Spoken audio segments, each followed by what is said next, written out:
Hello, everybody. Welcome to this month's episode of Unlimited, where we interview incredible people that are changing the way we think, the way we work, the way we dream. And tonight we have Adam Apollo. Welcome, Adam. Hello, Zanka. Nice to be here with you. Yes, yes. So tonight's really exciting because we're going to talk about spaceships. We're going to talk about your new book.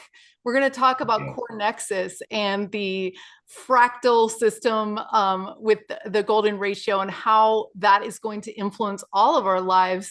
You know, we're Mm, doing a lot of work right now to promote purpose and where that lands on us. And we're really yeah. living into a world where we can live doing what we love and get paid for it.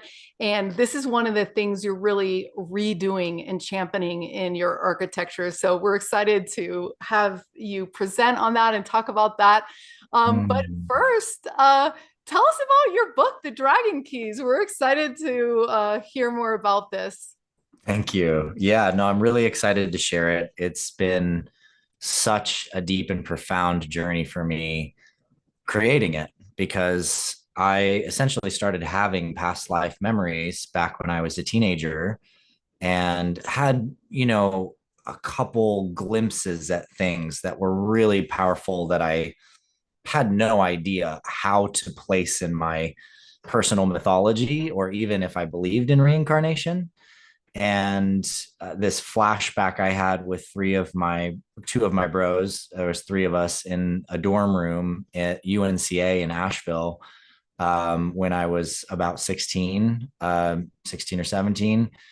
Was the first time that I'd really had something like that happen. And I really just didn't know what to do with it. I thought maybe I'm fantasizing, maybe there's, maybe all three of us just had some sort of strange psychedelic intervention in this moment, even though, of course, we weren't on any psychedelics. And we just had this experience of memory and flashbacks. And then we all had dreams about that memory after that. And that got me really curious and kind of investigating like, is it possible that I lived in another time? Is it possible that there was a time on this planet where there was giant crystal temples, that I was standing around with them, speaking all these word codes and sending it down into the planet so that I could come back and get those keys later? Like, what was that about? And then when I was in college, I had a girlfriend and her roommate and I are in her dorm room and I'm talking to two of my buddies and having coffee. And I look over at her, and all of a sudden, I'm in this full on visceral flashback where I could feel the weight of this ornamental armor that I was wearing. I could smell the burning of the oil lamps on the walls and the sort of mustiness of all the tapestries. And I looked over at her as I'm speaking with these two lords about how to protect this one route of trade between our lands from being ambushed. And I feel all of this love and all this intensity. And she's giggling, laughing with her hair up in this gown with these ladies. And then all of a sudden, I'm back in the dorm room, and my friends are looking at me like, dude, are you okay? And I go out, get a drink of water from the water fountain out by the elevators in this dorm building and come back in, and she's in the bathroom washing her face off, and she looks at me with these eyes, and I'm like, "Wait, did you?" And she's like, "Oh my god, you did too?" And that was the second time that I'd had this fully synchronistic exact memory at the exact same time as somebody else. And I thought, that's really intense. And I don't know what to do with that. And I started having dreams with her. I end up at a Halloween party, and this guy comes to the Halloween party. I didn't really know him. He was interested in one of her friends, and he gets really drunk and he starts calling us by the names that we remembered in our dreams from that exact same time that we had this flashback, that same lifetime. And he's crying and he's apologizing to me for burning villages, coming to my castle, laying siege, and battling me to the death. And we killed each other. And when that third person verification piece happened, somebody I didn't even know, there was no reason this guy should have any clue. I mean, I was literally dating this woman's roommate. So I was not with her. We couldn't tell anybody about what we were experiencing. And all of a sudden, now I'm faced with this thing that is undeniable scientific data. And that got me really starting to investigate. Who am I?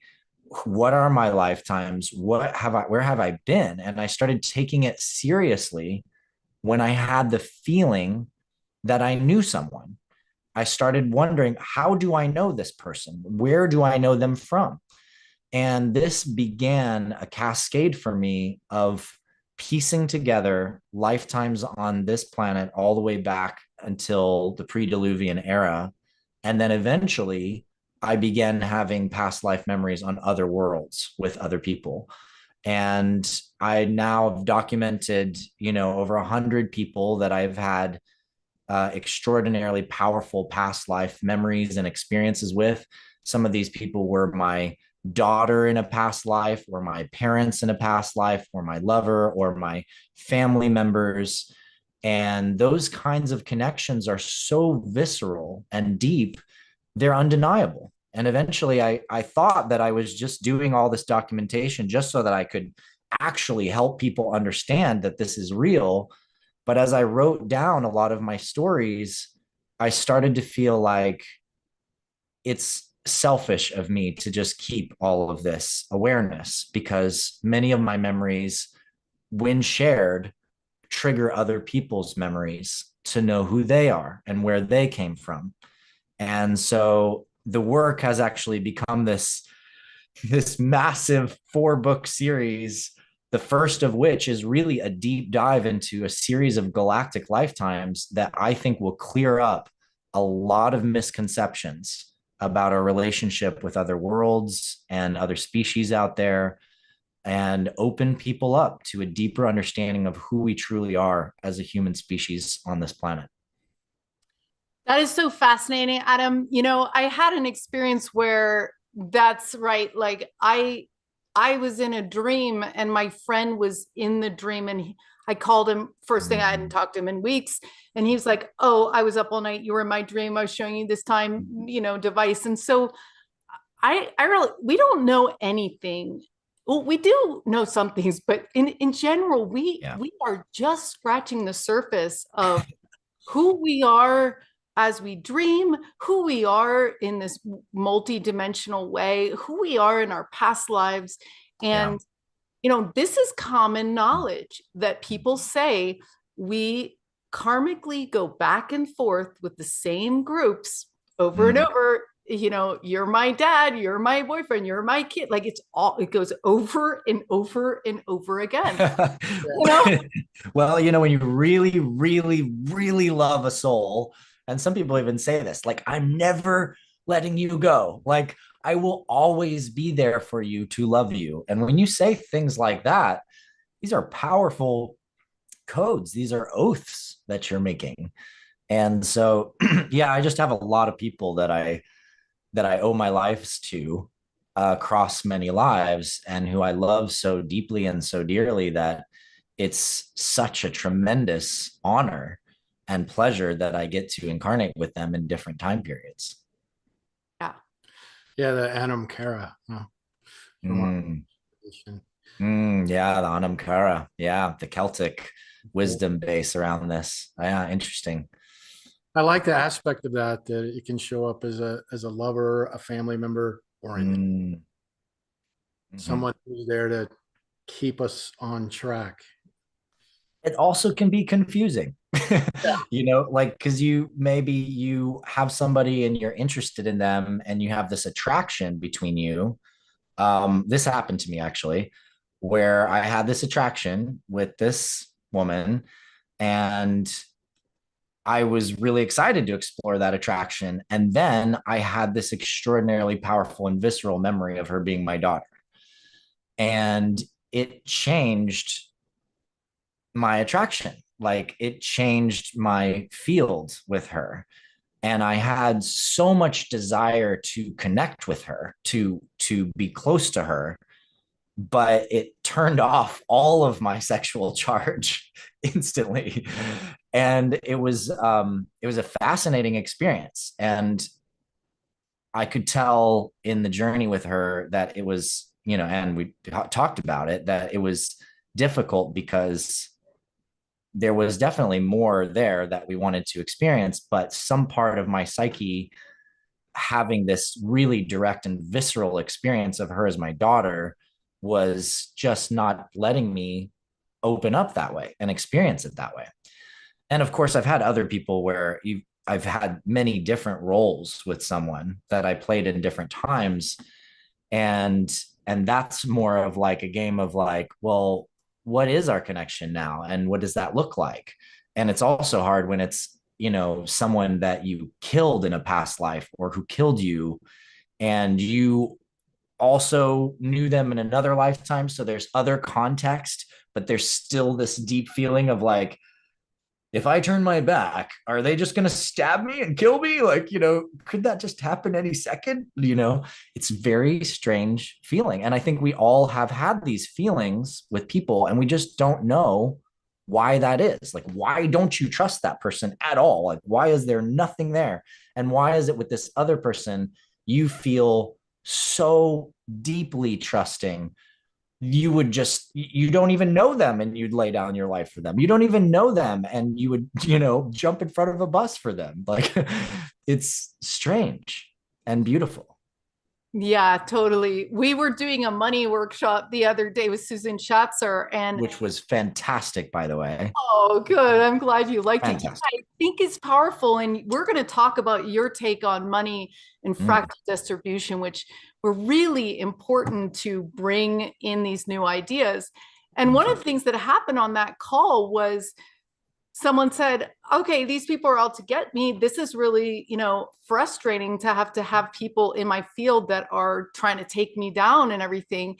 yeah. And, you know, it muscle tested that, um, yeah, I know. Okay. Yeah, Thanks, Zoom. so it muscle tested that she had killed them in the last life. Uh-huh. So they were just coming back to do that eye for an eye, tooth for a tooth.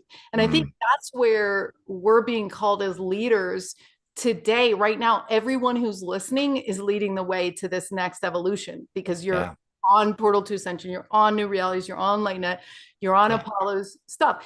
And that means that in a way we get to take the high road, because we realize we're all just playing characters to help us evolve. And the end game is orchestra.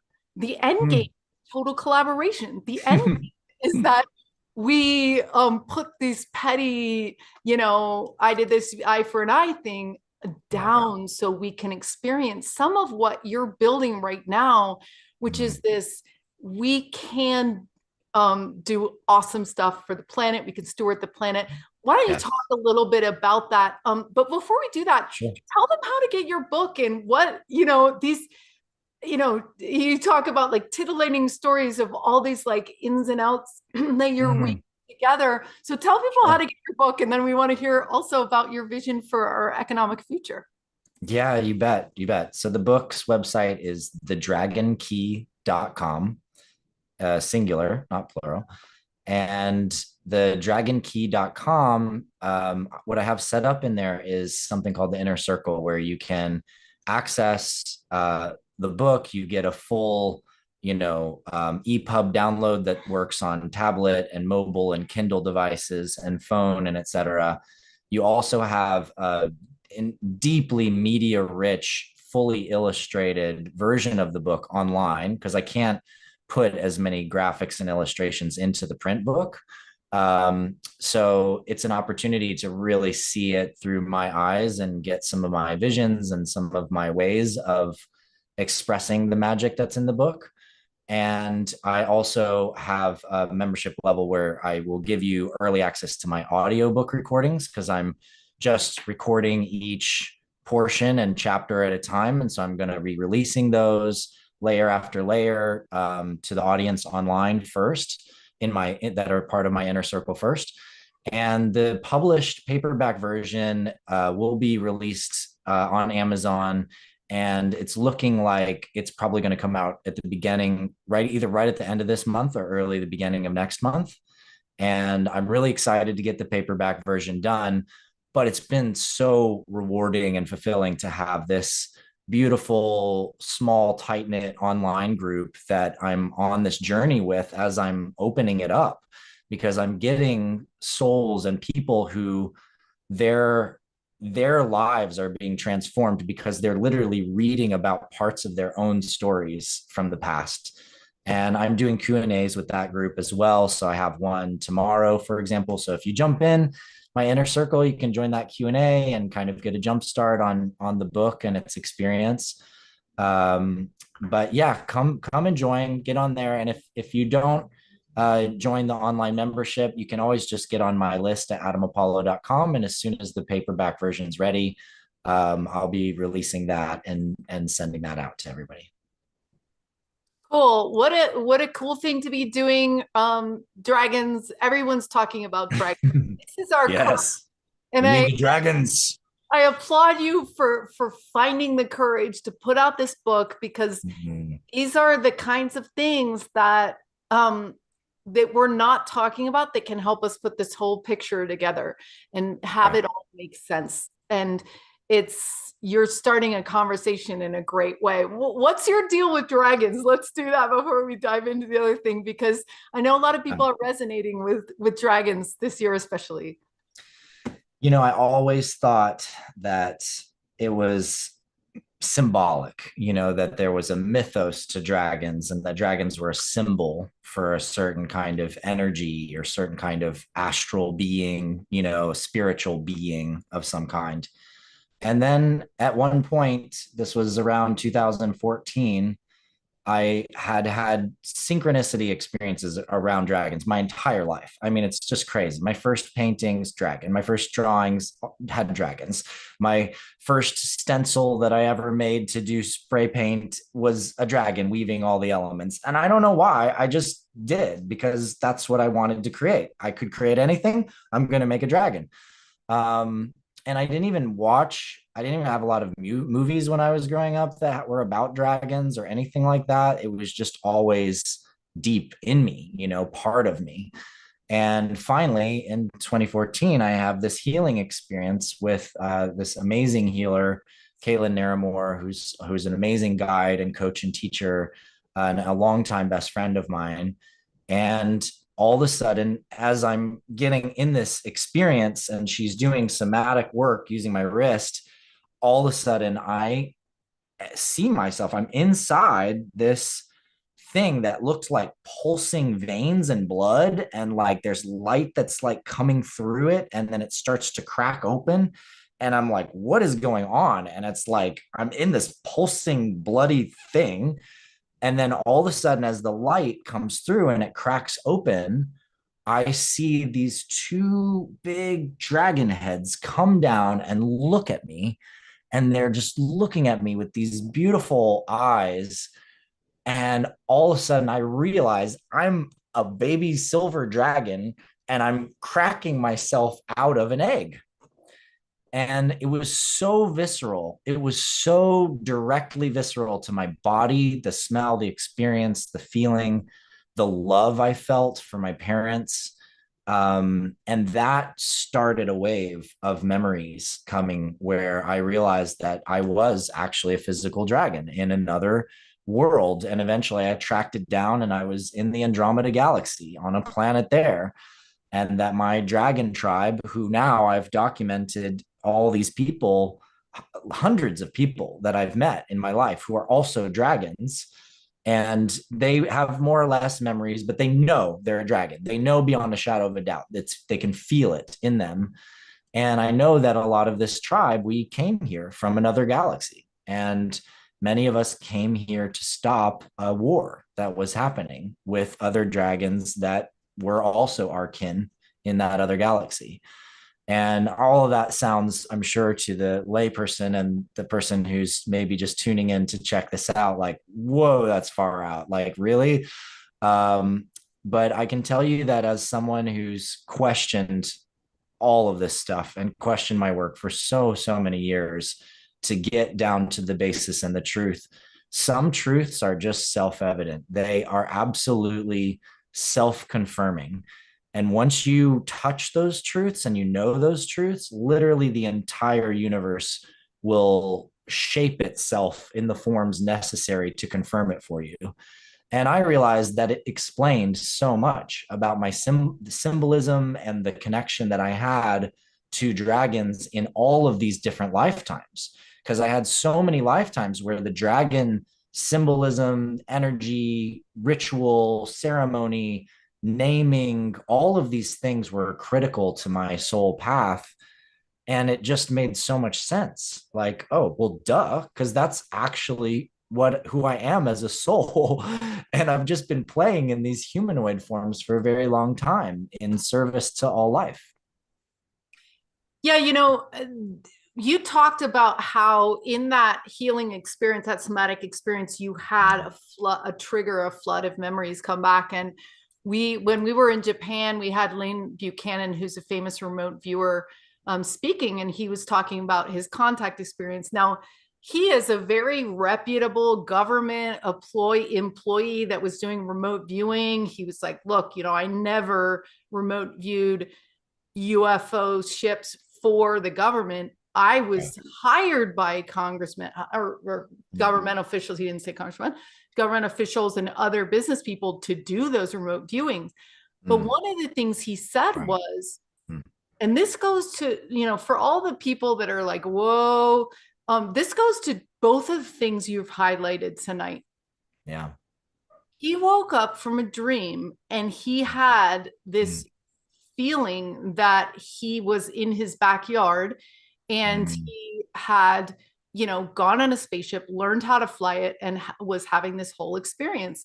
And he said that he asked in the experience, can I remember this? And they said, no, you cannot. We're going to be wiping your memory. You're not going to, you're not going to remember this. Right. And so he said for 25 years, he told his wife, he'd get in his car and then he would tell his wife, I forgot something in the house, and he wouldn't remember what he forgot. And he'd be like, always something nagging at his mind. Oh, and no. At one point, his wife said, oh, you're going to check the bedroom? You can check the backyard while you're at it. Was this flood of memories that came back. Oh, wow. And he was like, I'm getting chills just talking about it. And he was wow. like, oh my gosh. Then he remote viewed on it. And then he called the best people in the world remote viewers, and they remote viewed on it. Yeah. And eventually he was visited by the Men in Black, and then they asked him how to run a spaceship.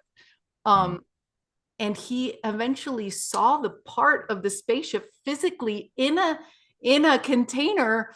And he said when he got verification from his friends, verification the memories came back, verification of the physical UFO component, then he said, it took me 6 years, but now I cannot deny that was that happened.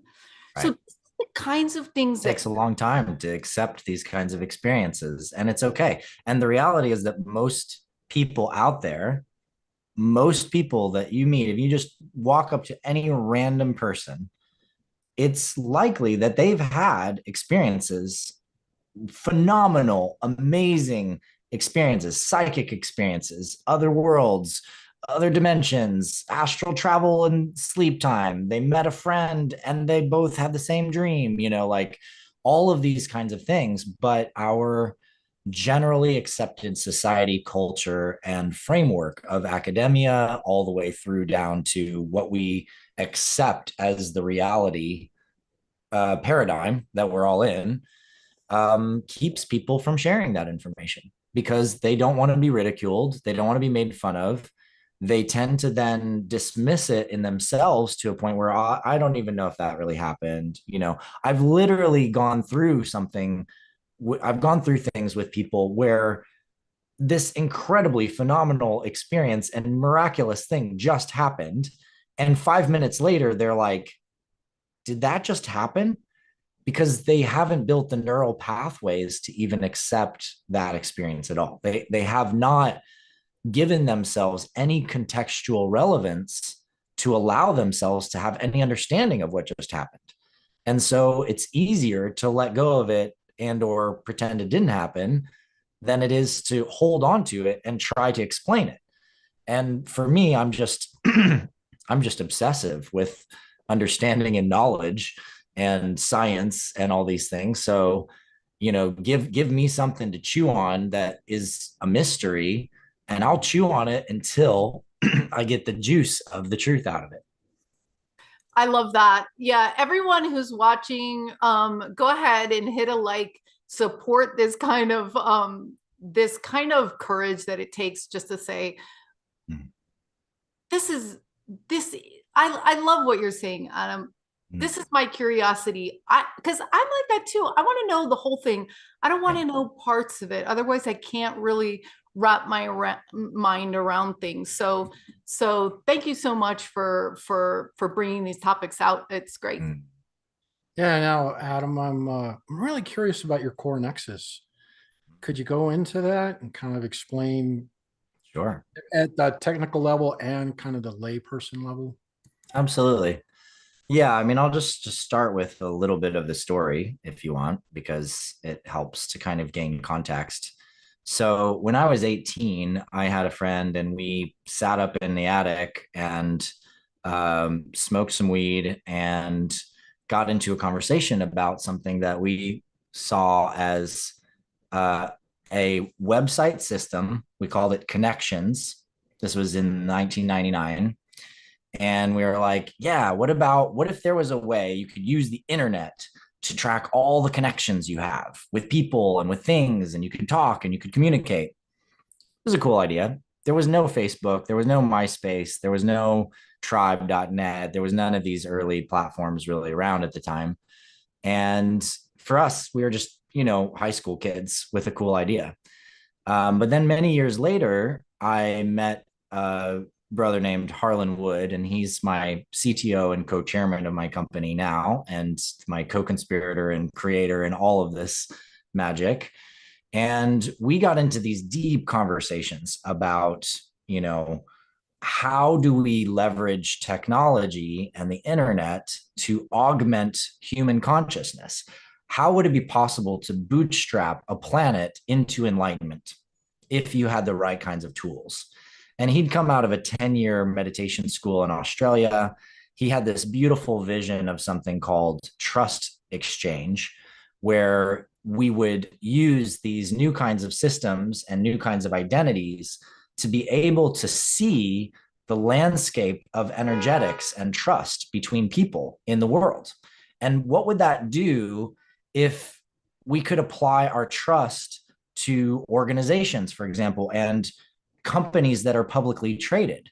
What if publicly traded companies in Wall Street weren't growing, and gaining money or losing money just based on speculation and how people's buying and selling was going? But what if that was also informed by our trust in those organizations, and not just, good or bad, but maybe some companies you trust really well in a certain area, but you don't trust in another area. Like they've got a great product, but they're crappy in the environment, right?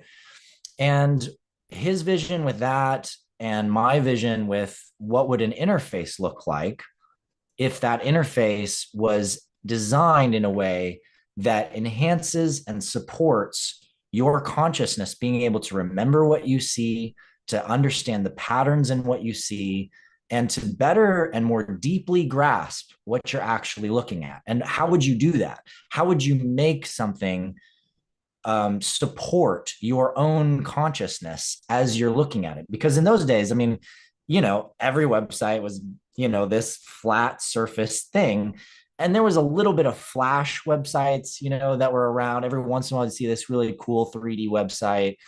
But none of it was really speaking to what I was getting at, which was to try to understand the nature of energy and the fabric of the universe. And what does an interface look like that actually relates to us, that intersects with us in these powerful ways? And then, fascinatingly enough, we had one more pillar between us, and that was collaboration systems. How do we create mass collaboration for change? And these three pillars, we called them the enlightened structures. And these enlightened structures, we believed could support a hyper accelerated awakening of the planet into a new way of operating and a new way of being if these technologies were developed. Now, of course, I was in my early 20s, and he was in his early 30s. And over the years, we pitched it different ways. We had different projects come in and out. We had an eco city project in Dubai offered to help support it and fund it at one point. And then that ended up falling through. And I had many, many waves of this journey with this project. And eventually, I realized that I wanted to go back into it. And my buddy Robert Grant sent me a 2-page paper claiming that he figured out how to crack RSA encryption, and that RSA encryption was completely vulnerable because if you understand how to predict patterns in prime numbers, you could predict the private keys to public keys. And when I saw that, it once again stopped me from my work on this project because I was like, we need to have a new encryption system. If all the old encryption's broken, then we need that. So I went in 2 years of work, built this new encryption system, a quantum resistant encryption algorithm that NIST has approved with Crown Sterling. And then COVID hit.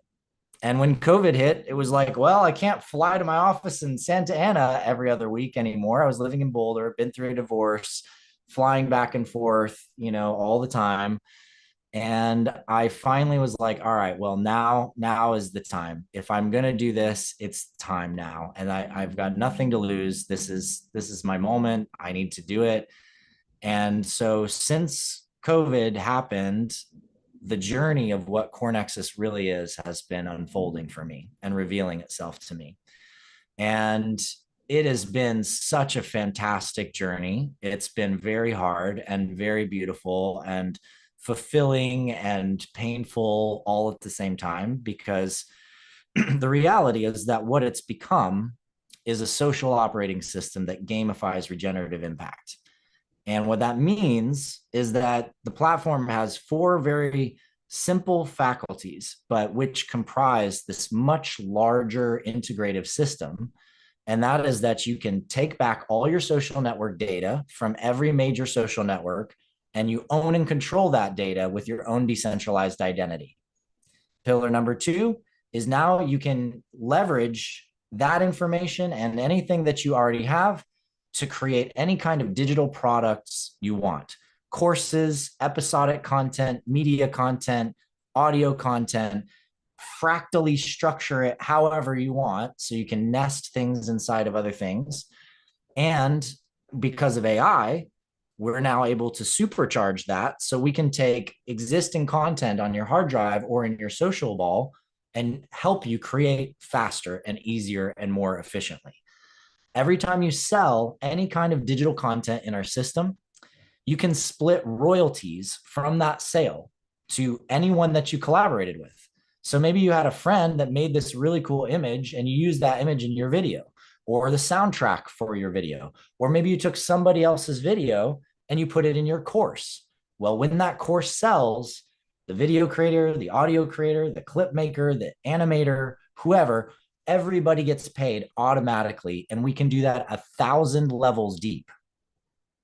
And also, because of that, it enables us to let any person selling any digital product donate 1% up to 100% to whatever area of impact they care about. And at first, I thought, we're going to be really good friends to all the charities out there because they're going to be stoked about how much money we're like giving away to all these charities. And then I realized the charities are broken. So many of these giant NGOs and nonprofits, all the money is going to admin fees. It's not actually going to the change. And I can't tell what happens. If I give Goodwill or if I give the Red Cross $100, what happens to that money? I have no idea, right? I can't see the world change. And in reality, a lot of times it's not.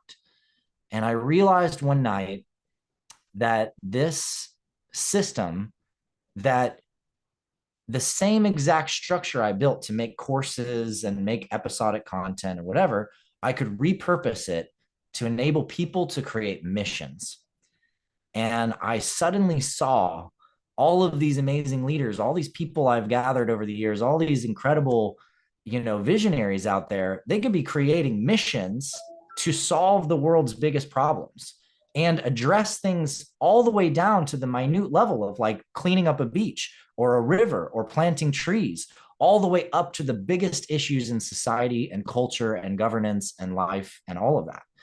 And that we could take the funds donated by the people making money, selling their digital stuff, and attach it as bounties on those missions.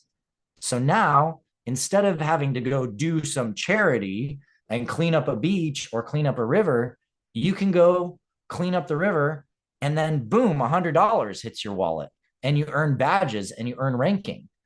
And suddenly I saw that the entire gig economy of all of these people doing TaskRabbit, Uber, Lyft, Thumbtack, you name it, instead of just driving people around or doing another job cleaning up toilets, they could be doing the actual regenerative impact work that transforms our planet, restores communities, changes the way we do things at a civic level, and be stoked about it and empowered by it. And I started to realize that what CoreNexus really is an engine for the creation of superheroes here to steward the planet. That's what it's always been. It's always been here to awaken mankind and consciousness and empower us to reach the next level of our potential as not just a planetary species, but a galactic species. And now I fully understand all the parts of it. All the pieces are getting built and constructed. I'm less than 6 months away from a major launch. I'm raising money to get there because, boy, this year has been hard on that front. The economy is really struggling. But everything that this system needs to be to do what it's meant to do is assembling itself. It is growing itself before me. And no matter how impatient I am or the people are that want this thing, it's coming, and it's coming in its own time and its own perfection. And I trust that now. And I'm allowing that now. So it can do what it's really meant to do. And I can be out of the way. Thank you so much, Adam, for holding that mission since they say sometimes people find their purpose at age 7. And in this case, it was this unforgettable conversation you had in high school thinking, and to see it being evolved over time into just what we need. I mean, it's incredible because you've told me that you can literally put your Facebook in, and instead of losing all the stuff you put in there or Instagram or whatever you're on, it can pull that out for you. And I love the part about, sharing the percentages. We used to sell NFTs and it used to be a super nightmare because God, it's terrible. You want to pay everyone, the salesperson, the person who introduced you to the buyer, to the framer, to the, like you said, like now, how do we collaborate if we don't have an economic system that supports radical collaboration, that recognizes contribution? And how do we quit our day jobs if we don't have these drip drop revenue streams coming in? And how do we save the planet when we haven't turned it into a fun mission game? So I love how you brought the gaming aspect into this. It's really quite profound. I remember one time you were talking about when you came, one of the iterations of the fractal distribution system, where, I don't know, are you still doing the golden ratio where so why don't you talk a little bit about that and how you came up with this idea, when it came to you, or just simply how it works. But it's interesting to see how you're evolving these ideas into practical technologies. Yeah, absolutely. And it'll answer a little more of Adam's other part of his question too, which was, what's the technical structure? How does this work?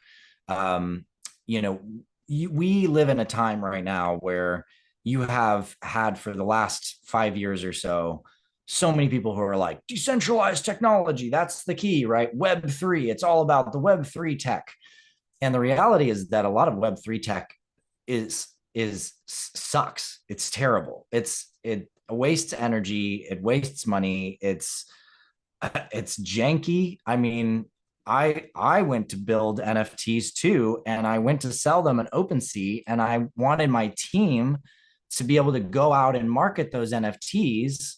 And I realized there was literally no way that I could track any of my friends making a sale. I'm like, come on, this is the 2020s, right? Like affiliate marketing and affiliates linking has been around since the 1990s. So what the heck? 20 years later, like we can't do that in our best, most advanced technology? Give me a break. And I started to realize there's a huge amount of problems with the existing blockchain structures and the way that they're designed. And that's, it's as obvious as looking at the fact that Bitcoin uses more energy for simply validating transactions than all of the buildings in all of the banks of all of the world and all their ATMs combined. So the entire world's banking system uses less energy in all their skyscrapers and everything else than Bitcoin uses for transactions.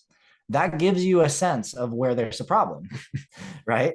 And Ethereum, when Ethereum came out and was building up and growing, we were looking at it and we're like, interesting, there's so many groups that are going to go on to this chain that's going to be used for processing basic verification of data inside of an application.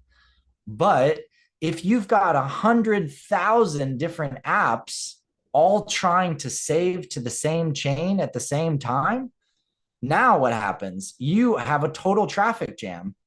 And this is why the cost of gas or the processing transaction fees in Ethereum can skyrocket. It can cost you over $100 sometimes to literally save a little tiny piece of text data about an image that you're minting on the blockchain, which is the worst efficiency ever, right?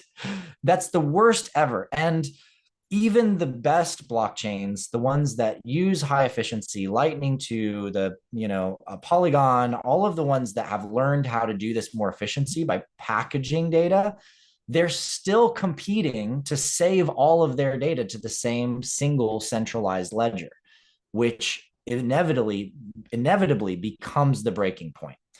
And so I have some friends that 15 years ago, or actually almost 20 years ago now, I was working with on this project called Source Tree Commons, and Arthur Brock and Eric, good friends of mine, started cooking up this idea. And about 15 years ago or so, they began to formulate that idea into this plan called Holochain.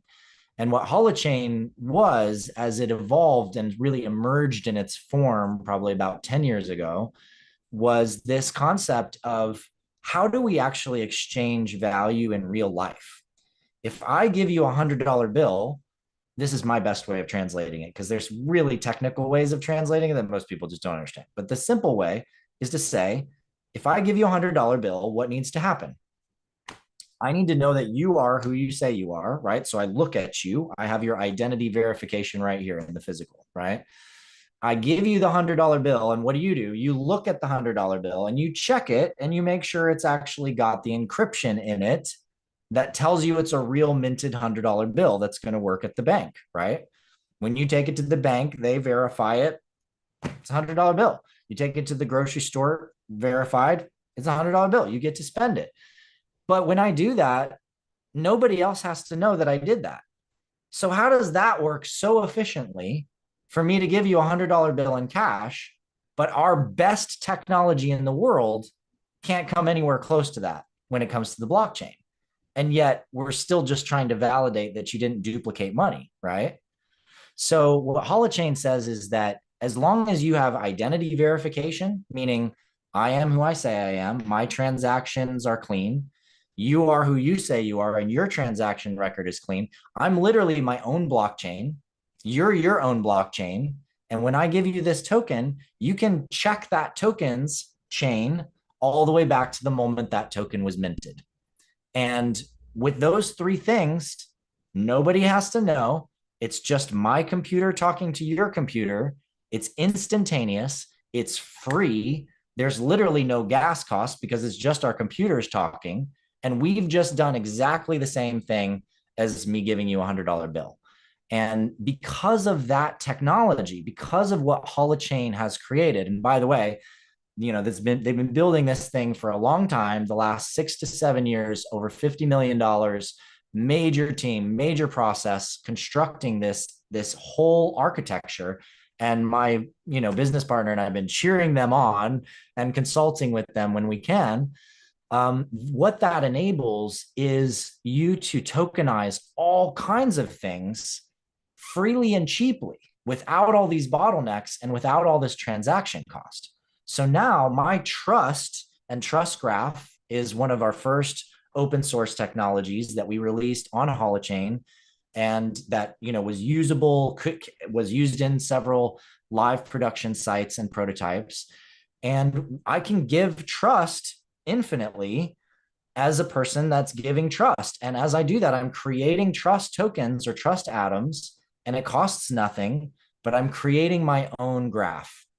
And I can do the same kinds of things with other kinds of currency, like accreditation, badges, impact points, and all the way down to really private things like medical records, personal data records, which I can then keep as private as I want and still exchange a token that says I have that. So instead of showing my birthday, I can send a token that verifies that my ID says that I'm over 21, and I never have to show the person my ID. Now that kind of stuff becomes useful in protecting, young girls from giving away their address to the bouncer at clubs, for example. But for us, we started to see the potential to transform the marketplace and how we buy and sell goods. Because now if I have the power of minting something that's an irrefutable signed claim of truth about something, and that's a product, well, now I have the power to say, here's my irrefutable signed claim of the truth that I am the artist who created this artwork. And now, if somebody else wants to use that, my signed claim comes along with it. And so I started to see this lattice where, we can literally update the signed claims on any product that has been created already if you remix that product. So someone could create one thing, remix it into something else, and when we store the data about the IP of who owns it and the royalty table attached to it, we can attach the prior version to it and the prior version to that. And now you start to get this fractal chain of connection. And then, of course, we realized, that's an affiliate system. Brilliant. So now we could actually do an affiliate system for the entire program where every person that comes in gets an invite link. And when they invite somebody else in, they get a micro amount of all of the transactions of that person, of what they sell forever. And suddenly we started calculating what that looks like. And we used a golden mean ratio, sacred geometry calculation, 0.618, and then powers of 0.618 rolling down. And what it looks like is this incredible system for essentially universal basic income.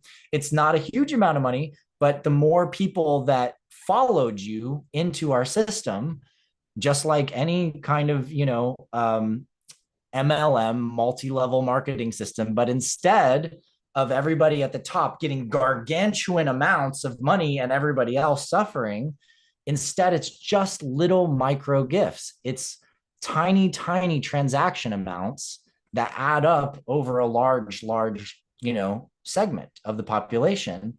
And suddenly now money is this fractally flowing thing. And Harlan and I had this vision of something called Fractal Fund many years ago. And that's what it's becoming. It's literally the ability for us to share value and money as easily and gracefully as gratitude. So I can always be giving a little bit of gratitude to the person who helped me in this situation, or a little bit of gratitude for joining this system, or a little bit of gratitude for creating this next thing using something that I created. And I think it just changes the game in terms of how we share and exchange economy as a people. That's so beautiful. And again, I can't even believe I know all this stuff about how difficult blockchain is and crypto and everything. But when you say it all like that in 10 minutes, it's horrifying that this much billions of dollars, millions of dollars have been spent on a system that, well, I mean, I guess to take that back, okay, things are evolving. Oh, it's all just steps in a process. Yeah, it's just steps. Okay, so it's like really gnarly, nasty factories, right? Like really gnarly, nasty factories we had to make before we made a little bit cleaner factories. So yeah, that's right. And I love how you've called this system where everyone makes a little bit of everything that supports this gratitude system. Gratitude wave is what we call it. Yeah, the gratitude wave. Just really, and I remember you saying, like, when this idea came to you, it was like white light, and you were just like, wow. And it's like, oh my gosh, yeah. Remember? Hit me like a lightning bolt. It was one of those like, this does not belong to me. This is like, I am just a conduit for whatever this is. It was humbling, really humbling. Yeah. And this is really, like I said, when you rise in your vibration and certain people don't fit into your life anymore, or certain projects or certain whatever. Well, what I love about what you're here's the thumbs up. I don't know if that's the ETs, because I wasn't doing a thumbs up, but I think someone's happy about this. So what I was going to articulate, that maybe the ETs or whoever the little elves in the Zoom are responding to, because I didn't do a hand gesture. Maybe I said something. Maybe it does it on voice. Your hands came up, and I maybe was like, oh, there's a thumb. I'm pretty sure there's a thumb there. But it doesn't work for me. I don't know. I just straight up, hey, Zoom. Like, I'm talking to you right now. Nope. Carry on. I was going to say is that, okay, so we all know we're in exponential change. Yeah. And so there is a lot of stuff that gets outdated pretty quick once you start to ride that thing up. Yeah. And so all the outdated people, systems, projects, things are going to just sort of not be relevant anymore. But I think that what you're building and what Holochain is building and all this stuff speaks to the truth of where we're going next, which is a world of collaboration, which is a world of compensating the secretary to the CEO to the customer, right? So it's the whole like of, everyone is helping everyone else, everyone's paying it forward, and everyone's thriving. No one's getting, like you said, it's not like the MLM top dude that's making all the money and everyone else. No, there is in the structure that aspiration that we have as a society now to get to the next point. So I love that. And I also love the idea of missions. One of the things you talked about was some of your distrust of NGOs and things like that. And maybe you can talk, before we move on to the next topic, which is going to be spaceships, is talk a tiny bit about how people take that picture, and then we also see that there is hope, because we just saw like 50 people cleaning up the beach, and we saw these cool pictures and people posted it. And there's this growth of this feeling sense of this movement that, hey, not all's lost. There's progress happening everywhere. Yeah, there's always growth and there's progress happening. And, the greatest stuff that's ever made changes in the world, lasting, deep changes, is when a community binds together and does something new and different. And as devastating as it is what's happening in Western North Carolina right now and the Appalachian Mountains, where I grew up and spent, I've hundreds of friends and family members there. What I see it doing is it's creating new kinds of bonds. It's creating a level of community collaboration and connection that frankly didn't exist there before. Like, it was very easy to live up, Caney Fork River, and never meet some of the other people that live up Caney Fork, right? And it's very easy to divide based on class, based on, you know, you might be a redneck if versus, are you a college professor, or are you someone who's a tech person or works with the government in different ways. Like, all of these are different boxes that people put themselves in, and political boxes are one of the worst, right? So like, you can have people that live right down the road from each other in Asheville, and they'll never talk because one of them's got Trump signs on his lawn and the other person, has whatever Democrat sign, right? And so these kinds of divisions are often broken by the process of going through transformation. And disasters are one of the ways that humans have essentially created a mechanism to break down our barriers from each other and learn how to collaborate more effectively and more efficiently. And I see that happening even in the midst of that disaster. So you can take that as a good sign, and also as a symbol and as a pattern recognition that we can look at when we see a lot of large multinational charities. A lot of these charities are undergoing a constant state of cannibalization. They're breaking themselves down from the inside because the people that work for them realize they're not doing what they need to be doing anymore. And that's causing new emergence, new kinds of patterns and new systems that are helping us think about and operate in new ways to actually do the impact work that needs to happen. And I've met countless incredible visionaries and people, some of whom are in our roundtables, Zenka, that have new ways of thinking about how we can make sustained change, track that change, validate the change, and validate the impact, and actually understand what we're doing so that it's not just a black box anymore. And it's not to say that there haven't been incredible efforts, made by whoever, the Red Cross, the Salvation Army, Patagonia is a great example. Patagonia is an incredible company that does so much good in the world for the fact that they're basically making money selling clothes, but their impact is tremendous. And there are a lot of organizations that do absolutely wonderful impact work out there. So I'm not slandering all the impact work out there and all the groups out there.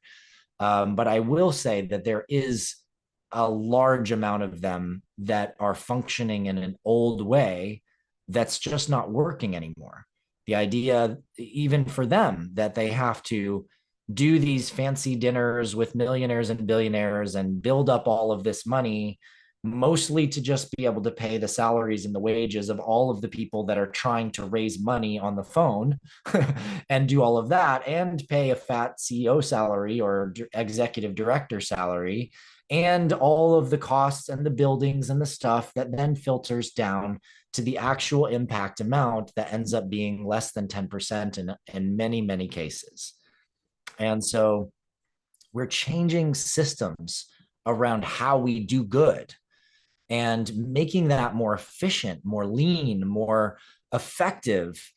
And it all comes back to really synarchy, which is like, how do we get out of the hierarchy structure and into the structure where Joe and Jane and Muhammad and, Gina can go do the actual change. Why? Because they've got an hour free today and there's a mission that's local, and they go do it and they get paid more than they would have gotten paid in any other little vocational gig job that they would have taken on. And we've just made the world a better place. And when it comes to disaster recovery, oh my God, CoreNexus's mission systems are a game changer for that. Like literally all the disorganization and sort of organization that's going on out there right now would be leveled up immensely. You could see all the things that need to happen, all the missions that are being tracked, all the people that are available to do those missions, all the money and where it's going to, and what missions and what bounties are getting supported, and also see the gaps. It becomes a real-time operation system for us to manage our worlds. That's what I'm getting at. And I realized it also is powerful for companies and corporations because the top-down hierarchy of the executives having the brilliant ideas and then trying to get the managers on board with those ideas, and then the managers get the workers to do the ideas. And by that time, the workers are like, boss wants me to do this thing, it sucks, but I'm going to do it as soon as I can get off and go to happy hour and get drunk, like they don't want to even do the thing. And that entire world can change when you empower everyone at every level of your organization to create the missions and the tasks that have the power to change the direction of the company, to actually address the issues, which the workers are the ones actually in touch with those issues, to actually up-level and increase the company's success in all of these areas. So I think we also have a really beautiful, powerful enterprise corporate offering as well, which has really just been emerging recently. I love that. I love that, Adam. And again, everyone can find out more about CoreNexus.is or Adam Apollo. Or just core.nexus also works, by the way. Oh, that's what I meant to say. It's even cooler, but CoreNexus.is also works. Okay, cool. And adamapollo.com. So yeah, that's really amazing. And so Adam has the next question. Yeah, so we're going to shift gears a little bit. So I'm under the understanding that you've had some downloads regarding spaceship propulsion systems, and I'm really curious to see what you can share with us about that.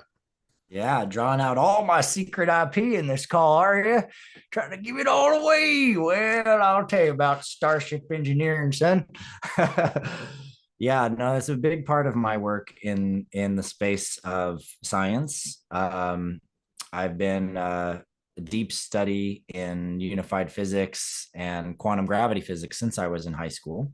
I did my high school senior project. It was called The Unification of Science and Spirituality Through Unified Field Theoretics. And it was based on a series of concepts in loop quantum gravity, which is Lee Smolin's work, combined with some string theory and combined with special general relativity and Einstein's work. And since that time, I have developed these ideas further to a point where now I have a basic mechanical understanding of how space-time operates, and that the space-time structure and fabric is not a messy, randomized quantum foam, as some assume. We tend to see aspects of its chaos around high energy sources when we're actually interacting with space-time with high energy sources. So we're creating a lot of the turbulence when it exists. But the actual flow of space-time is very smooth. And that means it's, highly geometric, and as Buckminster Fuller would say, in high tensegrity. And you can experience that right now, because if you just hold your hand out, your hand and your arm is resisting the flow of space-time, which is literally moving through your hand and down into the world, down into the earth. If you let your arm drop, you're literally just flowing with space-time. And if you look at skiing, surfing, all these mechanics where you're falling with gravity, you're learning how to ride gravity, you realize the space-time is this elegant, very, very, very smooth system. And I realized a long time ago that this system operates and permutates off of very simple geometric permutations. And how did I discover that? Well, that's a lot bigger story. And it's really a lot of my unified harmonic matrix story, and how I realized that our bodies are mirrors of the universe, and that our chakras actually have the geometric structures that connect to how the universe operates and works. And it comes down to being as simple as the pentagram, the hexagram, and the heptagram. And the pentagram, the 5-pointed star, is the function of gravitational curvature. It's how space-time curves. And why is that? Well, Nassim Haramein, who's a good friend of mine, he came to the same conclusion as me that triangulation and tetrahedrons must be the baseline for this highly energetic structure, that somehow all that energy is not just blasting out everywhere, right? Like if we look at quantum mechanics and we look at the theory of quantum science, we should have more energy in a cubic centimeter of space than all the energy of all the objects that we see in the entire visible universe. So where is the energy? Why isn't it just exploding out of everything all the time? And the answer is Bucky Fuller's work, which is tensegrity. It's in balance with itself. It's in a geometric alignment with itself. So all that energy is literally flowing through the structure in balance with itself. And in order to curve a tetrahedral structure or a triangulated structure, which is hexagonal, think of, honeybee combs, right? Or graphene, this hexagonal triangulated structure, the only way that that can bend and curve is through what we call a geodesic. And a geodesic is where you take this hexagonal lattice and you just take away one point, one node radiates out, and the rest will curve into a pentagonal intersection, and that curves the entire structure. You can see this anytime you've been in a dome. If you look at the dome, the top of the ceiling is always a 5, the rest is hexagonal. There's also 5 pentagonal points around the upper hemisphere. If it was a sphere, there's 5 around the lower, and there's 1 on the bottom. Now, what does all this have to do with starship engineering? Well, if gravity is curvature of space-time, which is exactly what Einstein has proved over and over again, that curvature in space-time is what we experience as gravity, then that means that our limitations that we experience by gravity are actually all just due to being in curved space-time. So that means there's a opposite of that, a geometric arrangement that can reverse that curvature and remove an object from being within the gravitational field around a planet. Now, there's more technicalities to this, and it gets a little bit deeper, but essentially, I came up with a theory that it's possible for light to communicate to the structure of space, and that light already is the structure of space. And this belief that I've had for a very long time, I see being proven by the work of the M drive and, the Kinney drive and several of these other pieces of experimentation that showed that just light bouncing around inside of a chamber could cause propulsion. The only way that that can happen is if that light is causing a gradient of tension against space-time. So light is talking to space-time, right? And so through this mechanism, I developed a series of theories around how exactly light can be used to talk to space-time in a very specific formula that surrounds a spacecraft, and that craft can create a standing wave field that matches the geometric structure of space and starts to shear it so that it disconnects the craft's matter and all the protons in it and all that mass, all the stuff that has to push its way through space-time when you accelerate, which is why, by the way, we can't accelerate to the speed of light. There's no way. Your mass pushing against space-time cannot accelerate to that speed. When we do that kind of acceleration, we dilate space-time. It's called G-force. When you're pushing the gas really hard, that's what's happening. When you're in a rocket, it's pushing space-time. And the more you dilate the fabric of space, the more resistance you have. And by the way, if you did accelerate up close to the speed of light, traveling to another star and back, well, you've dilated your own space time. In other words, you'll experience that happening over maybe, a year, but on Earth, 20 years will have passed in that relative time frame because you've created a super deep gravity well that you're in, like next to a black hole. If you ever saw the movie Interstellar, they lost like 10 years, right? Just by being deep in the gravity hole. That's acceleration. That's what happens when you go up an elevator. You're dilating space-time just a little, hitting the gas in the car.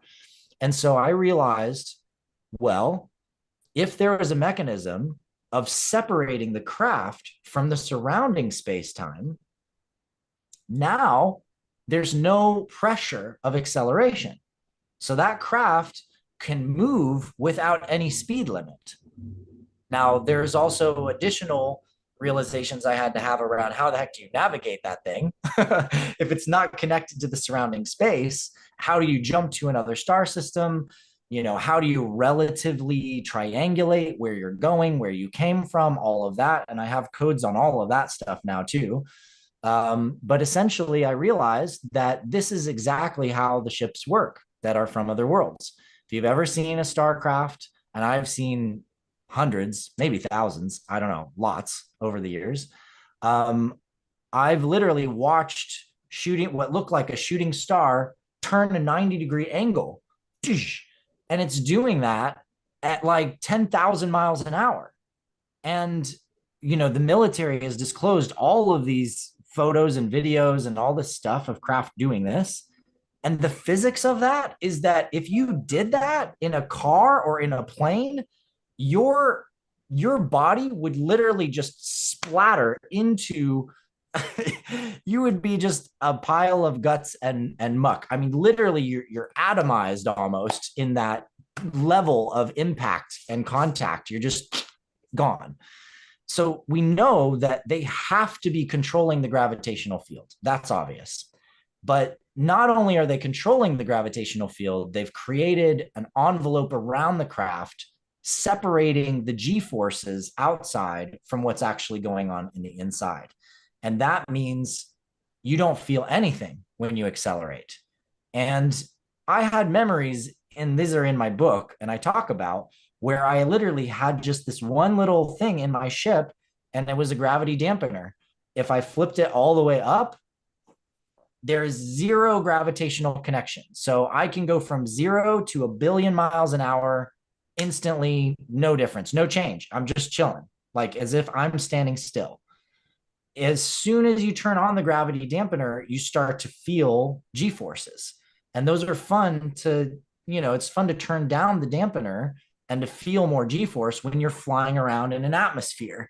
And you want to have that like experience of like, oh yeah, whoa, that feels good. That's cool. Fighter pilots out there, you'll know what I'm talking about. Or people that like to drive their car fast. And so I've been piecing together my knowledge from past lives, along with my science in this lifetime and the leading edge physics in these areas. And I believe I have a good solution. So, for me, why build CoreNexus besides its planetary service? Well, it's also to make capital enough to build starships. Because, yeah, why not? I mean, if I'm not ambitious enough already, why not starships in my lifetime? Let's go. What are we waiting for? Yeah, I couldn't agree more. I couldn't agree more. It's just sometimes I'm like, oh yeah, I'm just building light net so I can research time. Actually, all the practical stuff.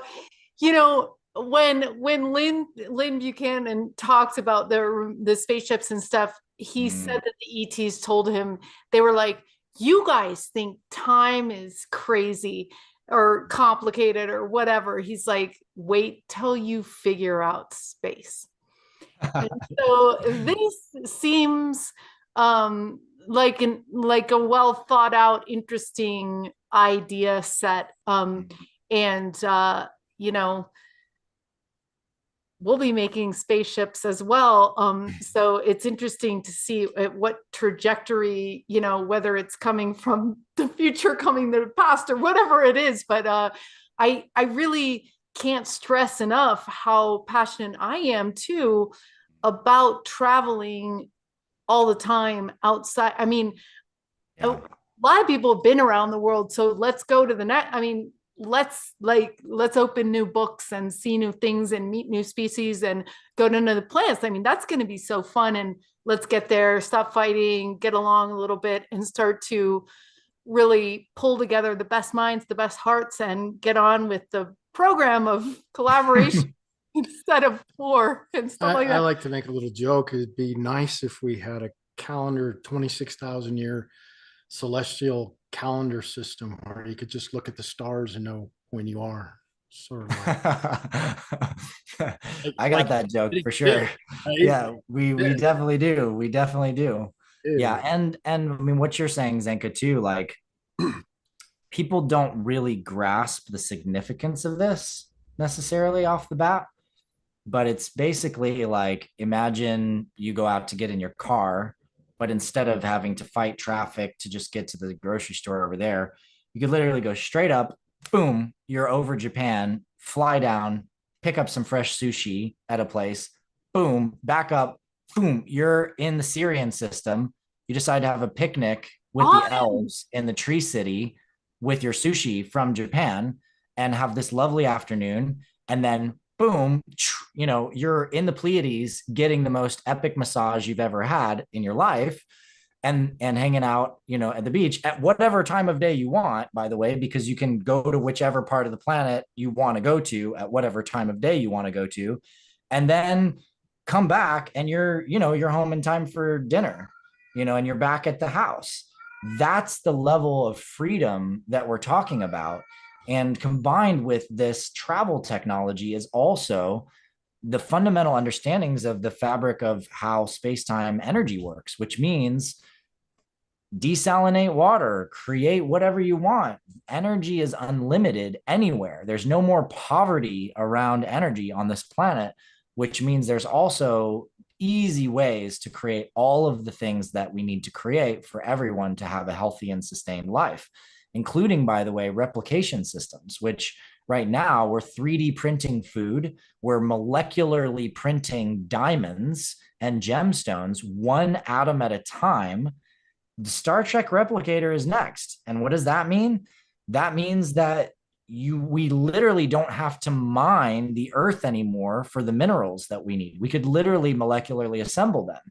And that also means that there's never, ever going to be a scarcity ever again of anything, any kind of material, any kind of food, any kind of object. Everything could be created in a replication because it's literally just the geometry of space. You're just copying the geometry of space here to the geometry of space there. And the amount of liberation that happens on the planet with that, because by the way, you can copy gold and silver and all of that stuff. So all those things no longer become important. The entire economic system as we know it goes away. And instead, what's important is trust. What's important is currencies of reputation, currencies of what we give, how we show up, how we serve community, what we do for each other. And that incentivizes an ethical way of living as the foundation. Because instead of wanting to be rich, you just want to be the nicest, awesome person that you possibly can be so that people like you, so that you get to pilot the big starship, so that you get the leadership positions, you know, as an interplanetary ambassador. So everything is about to change in this world in ways we can't even imagine. But hopefully that gives you a little tiny grasp and taste of what's coming down the road.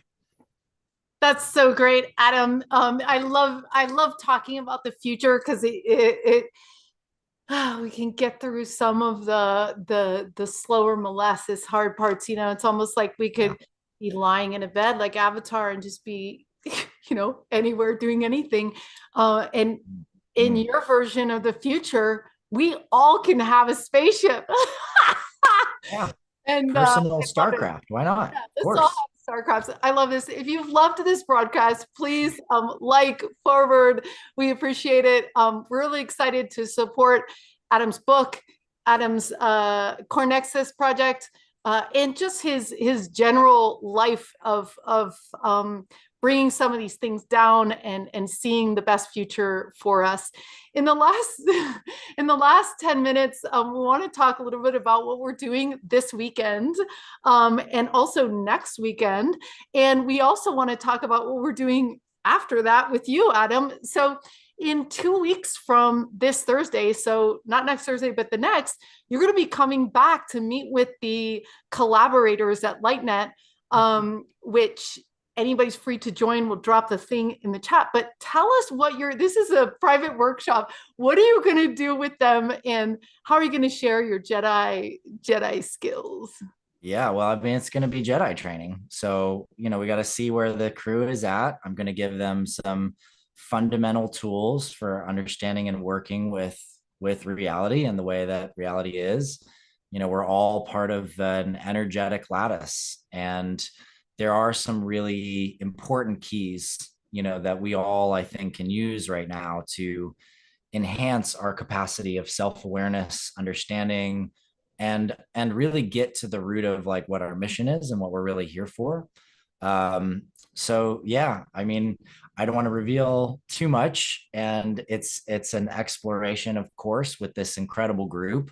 So come join us in 2 weeks and get some really direct, practical experience on ways that you can enhance your life and work with your reality more deeply. Very cool. I'm very excited. And Adam, do you want to talk about what we're doing in less than 24 hours? Yeah, this weekend we're gearing up for the Fashion Lab, which is a creative repurposing of clothing, and it's completely funded and attended by community members. And during that process, people are going to be designing new clothing, which culminates Sunday afternoon in a fashion show that will be attended by the public here in Sedona. Yeah, so Adam, I know you have been a fan of galactic fashion. Enjoyed watching your runway super moves. And this is in part inspired by, Arcturus Ra and all these cool people, men and women that are tricking out their clothing to bring the future closer. And this is a project of the Dream Machine. So like I said, like you mentioned, Adam, it's like a synergy. Like no one ran this. It was just us all coming together. I'm doing this. I'm doing that. I'm doing that. And we have a DJ and all sorts of things to close it out on Sunday. And we're going to be strutting upcycled fashion that we've created in a frenzy of 48 hours, like the 48-hour hackathons we used to do for VR in LA. Wow. 48-hour film festival, same idea. So, and then I love it. Cool. I love it. Fashion jam. Dope. Yep. And part of the Dream Machine, as many of you know, is to make community templates that get us to, like you said, Adam, earlier, that, in Appalachia, even if you live on Creaky Fork Drive, you don't know the person next to you. Yeah. And as we move into the future, this is going to be really important for us to know each other and to depend and rely and support each other. And so we are going to turn this fashion show project into a community template for Boulder, for New York City. We've already got cities around the world waiting for the instruction manual. So all of our mistakes, foibles, and budgets, posters, everything is going to be packaged up in a way that you guys can run with next year for, like, let's say Fashion Week or Fashion Weekend or whatever it is, where we really have fun and get creative and come together, enjoy, and meet people we normally wouldn't have met. And so yeah, and then a week after that, we're kicking off our Purpose Lab. So this has been a culmination of 100 people we've interviewed of research on how we find that mission that Adam has talked about. And we realized the other day that there is life. They say that 76% of people die without living the life they wanted to. They live the life they think they should do, or based on other people's thoughts of what they should do. So there's 76% of us will die going, I wish I had been like Adam Apollo and spent some time thinking about spaceships, or reached higher to bring this architecture forward of a world that works for all. So this is, we believe, purpose is the adventure of your life. So there's, you don't do it, and then there's, you do it. And that adventure is scary and fun and exciting. And we believe that once you get a handle on it, you will always get the next breadcrumb, and it will always surprise and amaze you. And so we are excited to get people on that first step to figuring out, what's really inside your heart. And we're spending 8 weeks with several teams. We've got incredible guides this season that are professional coaches, the professional life coaches and purpose coaches and therapists that have been attracted to the Holomovement Purpose Lab to be with you for 8 weeks in a group of 8, tiny group, to get you through the writing, the meditations, all these different things we're going to be doing to get you in 8 weeks on this adventure path. So I'm going to drop information in the chat. We're going to have a get to know the guides on Monday and Tuesday. So this Monday and Tuesday, that's free. Come. We just had Melissa Tittle presenting last week about the Purpose Lab and her purpose. And so, yeah, we're excited about that. Yeah, very excited. And so, yeah, you can go, for those of you that are not watching the chat, you can go to LightNet store, light store, .org. We're a nonprofit. There is scholarships available for anyone that is needing financial love and support. So we look forward to seeing you. Thank you so much, Adam, for joining us today. We appreciate everything you're doing in the world, and thank you and honor you for what you are moving forward in the world. Thank you so much. Thank you, Zenka. My pleasure and honor. Thank you, Zenka and Adam. It's been just a joy to be with you and just to have these conversations. And, we've had some of them on our own, and that's always a joy to me to get a chance to hang out with you both. And I'm honored to be in service to this community. Thank you all. Please, come check out my work, adamapollo.com, thedragonkey.com, and CoreNexus. Those are 3 good ways to find out, get involved, and learn more about some of these things I've been sharing. Thank you so much for your time. Great. And we've dropped all those links in the chat so you guys can grab those easily. So thanks again, and we'll see you in 2 weeks back with Adam for the Jedi training we don't want to miss. Thanks again, Adam. My pleasure. Good evening, everyone.